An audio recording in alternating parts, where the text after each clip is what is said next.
Welcome to Offscreen. This week we're reading The Cellar by Josh Campbell and Matthew Stuecken. When a young woman wakes up in the fortified cellar of a man's farmhouse, she must figure out if the mysterious reason why she's there is true or not.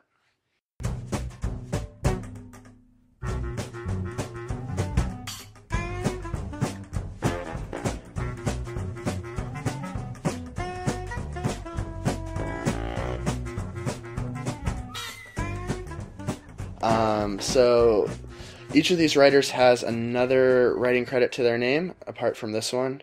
And they're each different? Yeah, they're each different. The Tower of Babel, which I guess was a short, and Matt Stuecken wrote that. And then Josh Campbell wrote something called 4 Minute Mile. But he's better known as, or more established, I guess, as an editor and assistant editor working in the editorial department. For some big movies. Narnia, Van Helsing. That's interesting. That's not like a career shift that you usually see. Right. And then Matthew Stuecken was a associate producer on G.I. Joe, The Rise of the Cobra, and The Mummy, Tomb of the Dragon Emperor. Okay. So I guess the real main story around the script is that it was purchased by Bad Robot, J.J. Abrams' company. Yeah. And then he had the idea to turn it into a Cloverfield sequel, or a Cloverfield-inspired sequel. Yeah. Damien Chazelle stepped in and did a rewrite. Yeah. And it's coming to theaters in a week or so. However, the draft that we read is before Damien Chazelle's rewrites. Right. This is the original script that was purchased and later changed into a Cloverfield. Yeah, titled sequel. The Cellar. Yeah, so this one's just called The Cellar. So yeah, it's kind of there's no mention of, there's no monster, so it's not like a monster movie. No. But it is kind of a thriller. Kind of a psychological thriller. Contained space thriller. Definitely, yeah, contained. Do you want to hop into the synopsis? Yeah, sure. Hold on a sec. Okay. While driving home drunk from a party, 18-year-old Michelle crashes her car and passes out. When she wakes up, she's in a windowless cellar belonging to a man named Howard. He claims that he's just saved her life, not only from the car wreck, but from a bomb which has destroyed nearby Chicago and subsequently poisoned the air. They're stuck inside. Michelle, refusing to believe him, heads for the door just as someone else arrives wearing a hazmat suit. His name is Nate. He and Howard know each other, but they aren't exactly friends. Still, he confirms Howard's story about the bomb. Now forced to live together, Michelle, Howard, and Nate take turns performing chores and various repairs to the shelter, sometimes even venturing back outside in the hazmat suit. One day, while Howard is away, Nate tells Michelle that Howard is suspected to have killed his wife. When Nate goes missing outside a few days later, it's all the confirmation she needs. Stealing the hazmat suit and a gun, Michelle makes an escape attempt. But Howard is close behind, apparently unaffected by the toxic air. They come face to face in his farmhouse above ground. Howard confesses to Michelle that he did kill his wife in a drunk driving accident. Still, she refuses to believe him. As far as she knows, Howard and Nate were both in on this whole plan just to trap her in the cellar and force her to do their bidding. Michelle shoots Howard and flees in his truck. But when she comes to the freeway headed home for Chicago, she finds the city skyline reduced to rubble. Nice. And that's the end. Yeah. I think it's important. I was about to ask, do you have anything you want to add? Because you seem like you do often, which... Is that bad? It's fine. No. No, I just want to, clarity things. Sure. That are, maybe important. Okay, like?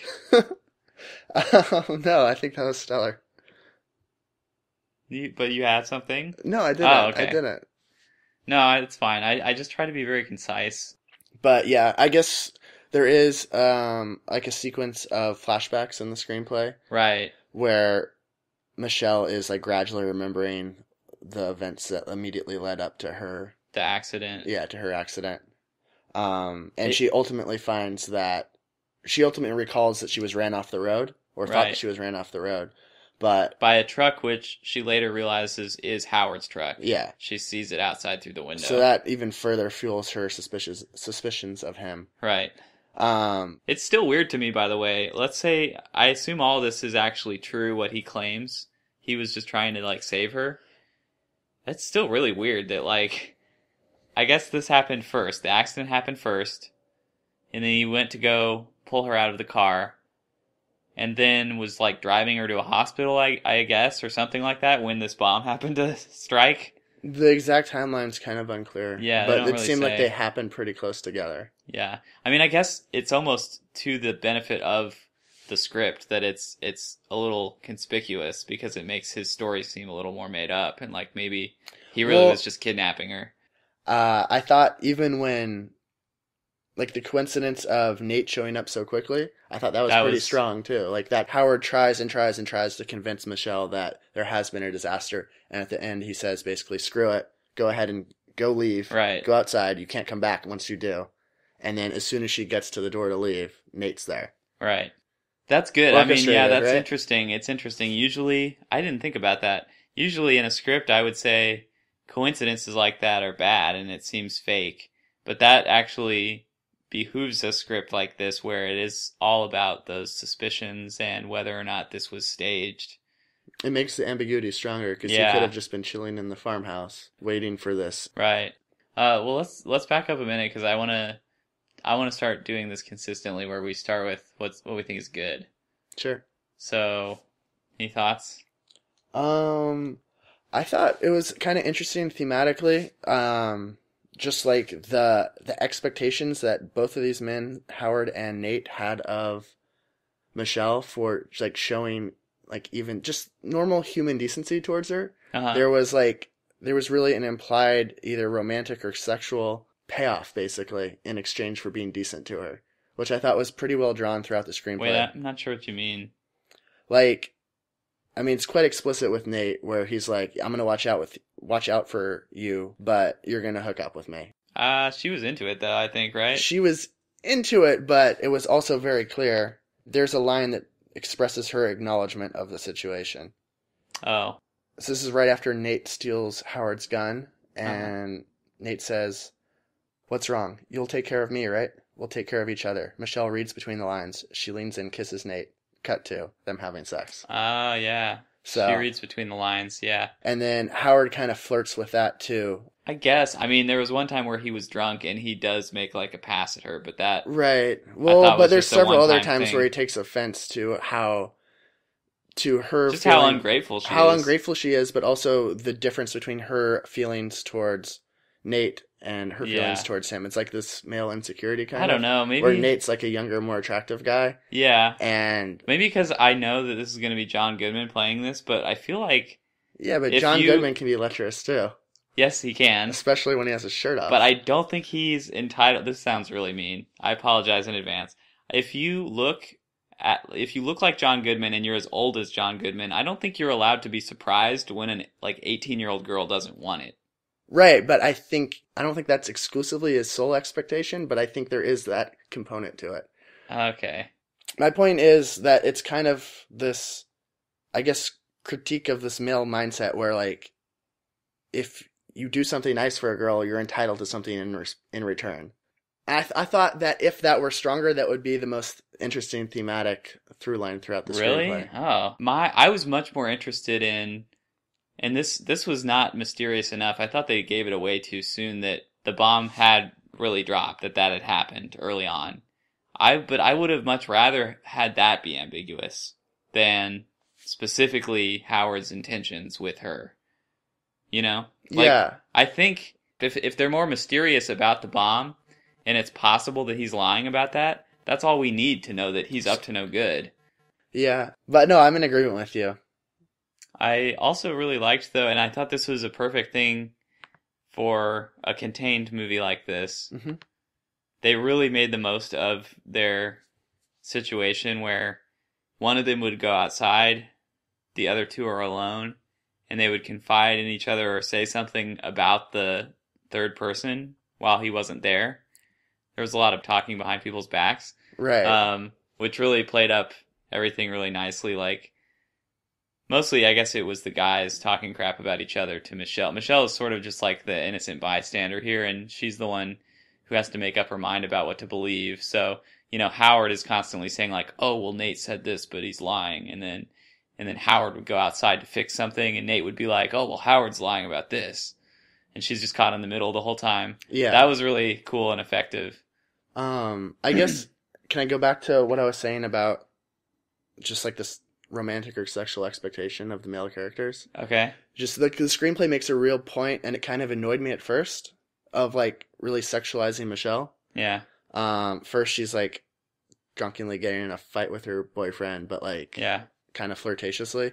And then later on she's puts on a t-shirt, and the t-shirt is clean, but it's also skin tight. Oh, that's right after she strips, because she was just barely touched by Nate in the hazmat suit, and they're like, oh, you're contaminated, you got to take off all your clothes. Yeah, and then the men are always kind of checking her out and leering at her, like when she's either changing or using the restroom or whatever else. So I thought that was kind of like, I don't know, I feel like the screenplay did enough to make me think that it was attempting some sort of critique. Yeah. Otherwise, like, it's pretty annoying that they would say she puts on a t-shirt, it's skin tight but clean. How did you feel about the flashbacks overall? I've seen worse. Well, these weren't great. Yeah. And I didn't like that it specified how they were like grainy and high contrast. That made it feel like really cheesy and like dated to me. That seems like a really it's kind of like a B-movie lame thing to do, yeah. But at least some of these were like triggered or motivated, which is the most annoying thing, is when they just like stick them in there at convenient times when the audience needs to learn something. I know the last one where she recognizes Howard's truck, that's motivated, of course, by seeing Howard's truck. That makes perfect sense. Were the earlier ones motivated in such a... Not as directly, but at least in this, it's like all centered around the same event, and it's usually like she's asleep and she dreams of it or whatever. And she probably did have like a concussion or something. Yeah. Like Howard tells her that she does. Yeah. But you want to jump into... well, actually I do have a couple other good things I want to say. Yeah. Oh, okay. The gun is like a big deal in this script. It's just the one prop that gets passed around constantly, and I mean, for obvious reasons, it imbues the person holding it with the power to make the decisions. And that's a cool like plot device, I think. And it works in the same way that the thing works about like one guy leaving and then they talk about him while he's away. It's like a very simple, clear cut. You can see the mechanics of the story at work, and I like that. Yeah. It's like, oh, okay, now he has the gun, so we have to do whatever he wants forward. It's a very transparent story mechanism, but it's also a believable one. But yeah, like it makes sense, and I think that's why I like it, because it is kind of simultaneously transparent and believable. Right, within the confines of the story. That's how it would play out. Whoever has a gun has exactly the power to shoot other people in the face if need be. Yeah. The other thing I wanted to mention that I liked is just the ending. I really, really liked that. I knew it was... What part? I knew it was going to come when she's just the very end, when she sees that Chicago has been totally obliterated. I just thought that was super cool, and like there was a really nice touch. She escaped from the shelter with like the hazmat suit, but then when she sees that Howard is fine without, he's not wearing anything, she like takes off her mask at one point, and then when she flees, she's still not wearing it. But then when she sees the city it's destroyed at the end, the very last thing is her putting the mask back on. Right. And then it cuts to black. And Howard explained his ability to survive without it, like due to the recent rain, had washed away some of the toxins or whatever, pollutants. I thought that was just such a cool moment, and like a really bold way to end a story on such a huge reveal, even though, like I said, I kind of knew it was coming, and I felt like I knew pretty early on in the script that it was true, that this bomb really had destroyed Chicago, and still, it would have been so much better, though. Like, I really did want that to be more of the mystery, rather than just specifically Howard's intentions or Nate's intentions. Yeah. Because how awesome would that moment have been at the end if you genuinely didn't know whether to believe them about this bomb, and she finally escapes and gets on the road and she sees that Chicago is just gone. That would be so cool. It was still cool. Well, not cool for her, but... No, but yeah, it was still cool to me, maybe just for imagining that. That's it. Wasn't that what? Wait, what do you say it again? What do you Well, mean? How is that I was different than what imagining. happened? I think I liked it more because I was imagining how well it would have worked if it had been more of a surprise.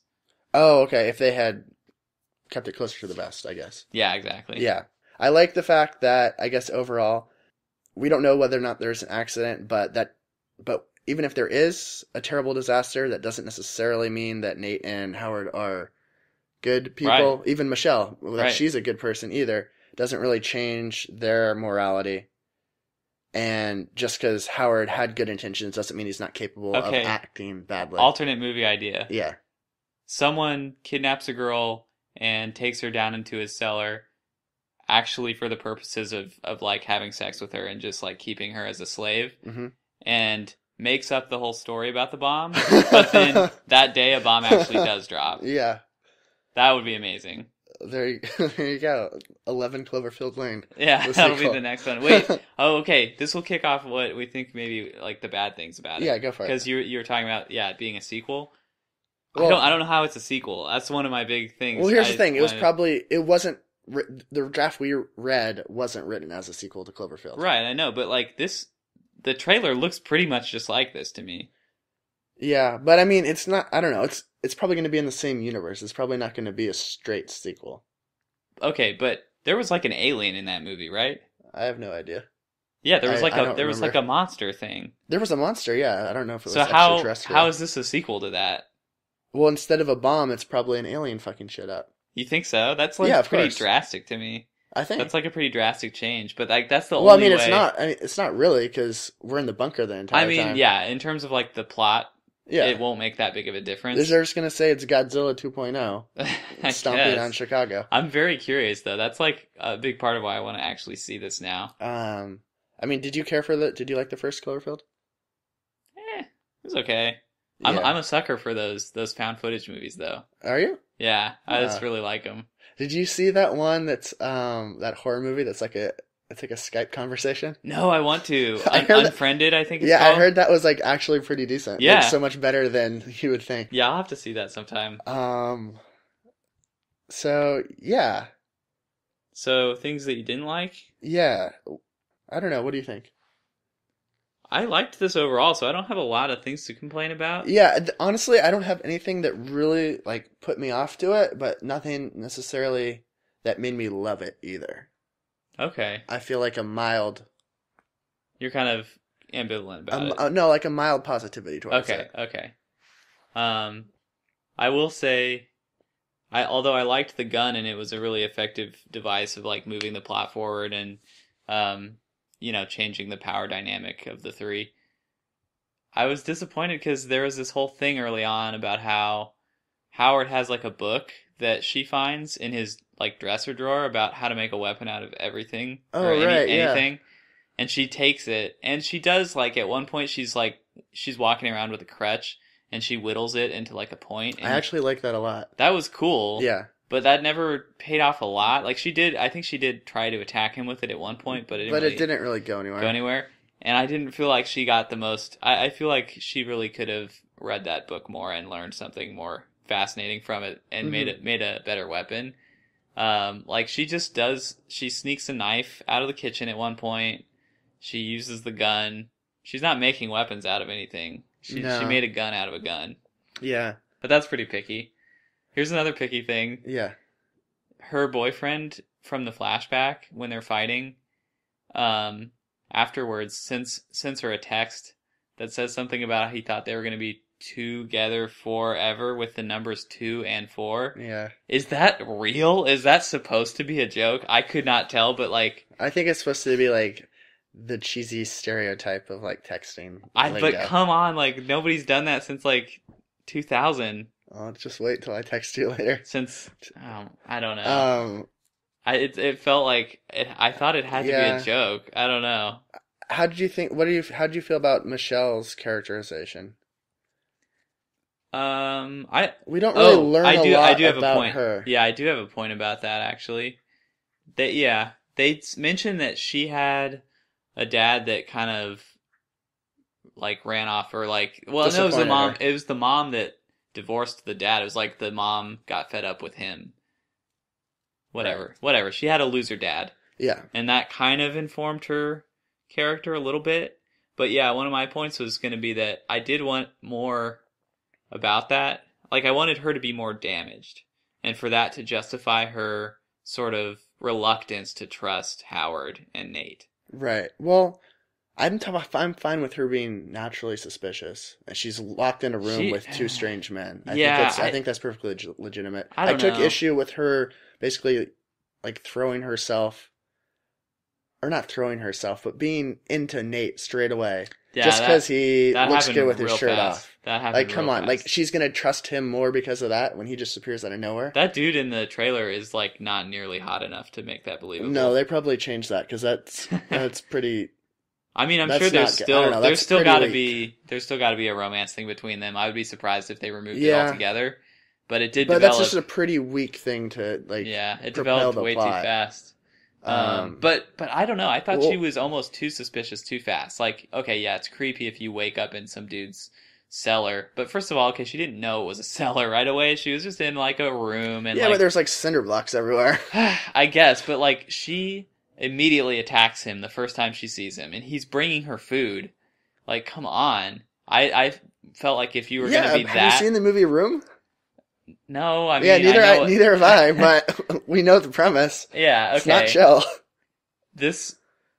I don't know. I still I felt like for her to be that paranoid, she needed to have had something happen to her in the past that, like, I think her paranoia is legitimate.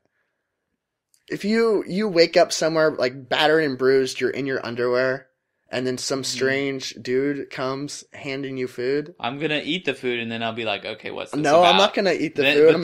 But then I'll be like, you take a bite of this food first, motherfucker. I don't trust you. I like food. Yeah, but you don't want some ketamine food. Yeah, I don't know. It struck me as a little much, like, right off the bat.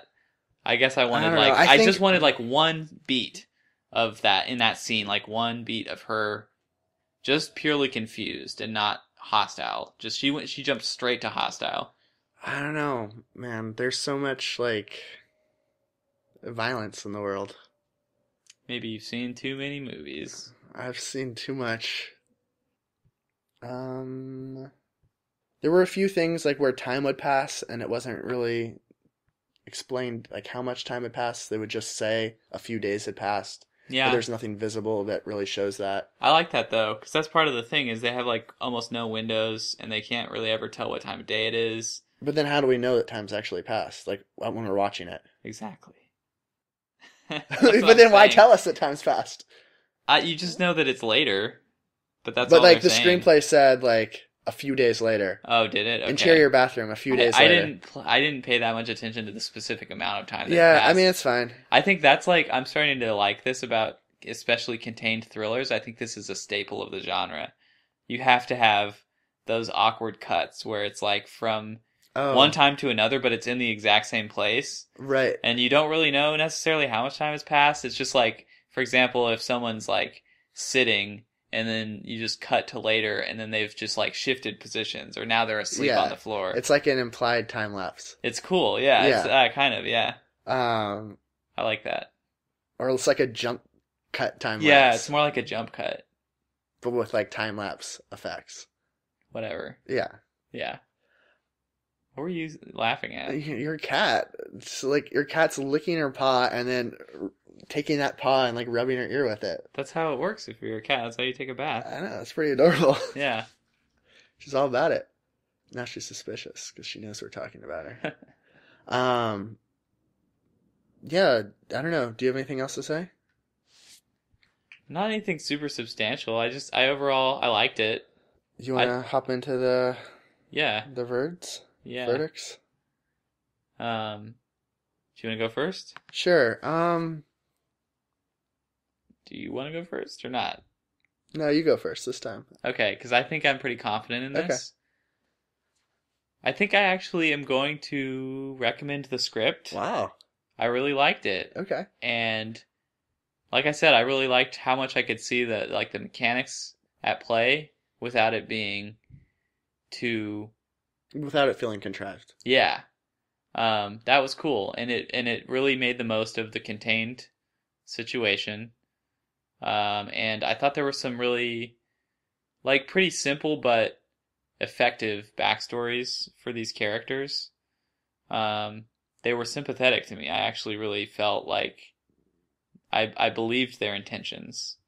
Like Howard, at the end of the day, it's really kind of sad. I mean, he really has been just trying to do the right thing this whole time, and he really pays the price for it a lot. Like they actually beat him up like several times in the Nate story. beats him up, yeah. Yeah, but And anyway, then Michelle shoots him in the knee. yeah, I found Which that's kind of a movie thing. Like she's never fired a gun before. She's gonna try and shoot him in the knee, and she's gonna miss, and then he's gonna beat her up or capture her. I mean, what's whatever. the difference? It She could have doesn't matter. It just doesn't like matter. pointed it at him and run away, and Yeah. it would You're have right. been That's effectively fine. the same. But I found Howard especially sympathetic, and yeah, it all worked pretty well for me. I didn't have a lot of complaints about it. So I'm going to recommend the script. I would consider the writers, I guess. I don't want to recommend both. That feels too strong. Okay. I feel like I'd like to have them take another pass at it, but I'd probably give the script.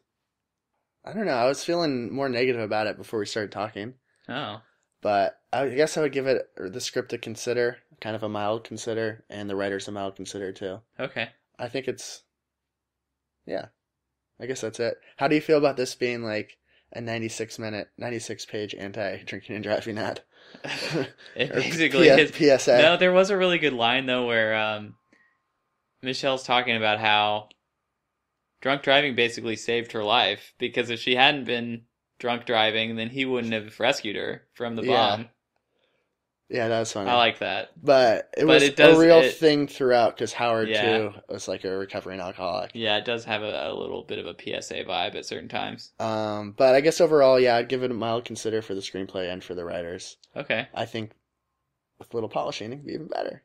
But all things good. So I see that potential there. That's why I'm recommending it. And that ending could be, so choice. If they just, I think if they allowed it to just be a little bit more of a surprise, that could be so awesome. So next week, is that okay to do? No. Yeah, let's plug the stuff? Yeah. So we have a Facebook page, facebook.com/OS Podcast. We have a website, ospodcast.com. You can find us on iTunes, SoundCloud, YouTube, Twitter at OS Podcast. Mm-hmm. Yeah, I think like us on Facebook and write us an iTunes review if we can ask something. Just if I can be a little demanding for a minute. Pretty please. That would be great. Please. That'd be awesome. We're getting bigger. This thing is getting bigger. We have had a very good month so far, and we have a lot of people listening. So thank you. Yeah, we're really appreciative. It's fun for us to do, but it's so much better when we know people are listening. And I would do it anyway still. You can email us at info@ospodcast.com, and we always respond. Yep.